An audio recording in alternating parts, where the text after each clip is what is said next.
Welcome back to Market Wrap. It is just about 20 before the hour. With earnings season upon us, everybody seems to be focusing on the bottom line. Joining us now with a look at some of the issues that companies need to address in order to improve their earnings is Bob Fifer. He's author of the book, Double Your Profits. Good to have you with us. My pleasure. I read the entire book. It's fascinating, but it's a little intimidating. There's no nonsense in here. If you want to increase your bottom line, you really need to want to and to be motivated and be prepared to take some tough medicine. I think that's exactly right, and I think that's one of the points of the book. I think there's a large proportion of the Fortune 500 CEOs that aren't serious about maximizing profits. This book is really for those that really, truly want to double their profits and are willing to take the tough steps. And you talk about meritocracies, which is basically promote, pay, and fire based on performance. You would think that most Fortune 500 companies would operate that way. You don't do your job, you're out the door. Quite the contrary. Why not? I think most CEOs, most senior managers are at a point in their career that they find it hard to take those tough decisions. And I think those relatively small percentage of companies that are willing to do it, that are willing to say, we're here to maximize performance, we're here to maximize profits, those who do will get paid 2 or 3 times what they can make anywhere else. Those who don't are going to suffer, are the companies that do the best. Now, in terms of definition, you say a meritocracy, in a meritocracy, the top half is happy, and in a seniority system, the top half complains. Explain that. When I walk into a company, the way I can tell whether a company focuses on performance, whether they really focus on the bottom line, there are many ways.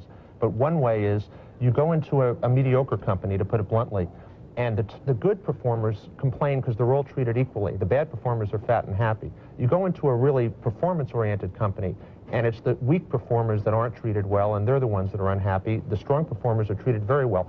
People will respond to whatever behavior that you reward. If you truly reward performance and profits, you'll see that in who's happy and who isn't. If you would, explain sense of urgency and your 3 lists.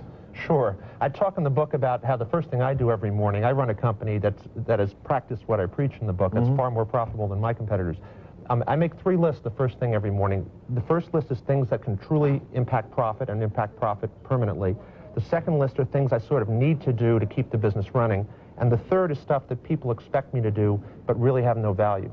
I never start the second list till I finish the first list, the truly profit-producing stuff, and I throw away the third list. You never get to it. I never get to it. That's the opposite of what too many managers do. They do the easy stuff first. They procrastinate on the tough stuff, and it shows in their performance and their results.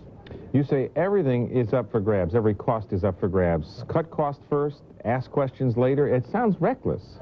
At what point does the law of diminishing returns set in where you've just chopped up the business? There is not a Fortune 500 company that has come anywhere near the point of diminishing returns. There's not a Fortune 500 company that couldn't have it, that if it follows the recommendations in this book, could not double their profits in 6 months without getting to muscle, without getting to the things. Actually, if I just may say, there's 2 types of costs, strategic and unstrategic. Strategic costs are things that truly help your customer. It's sales, it's marketing, it's R&D.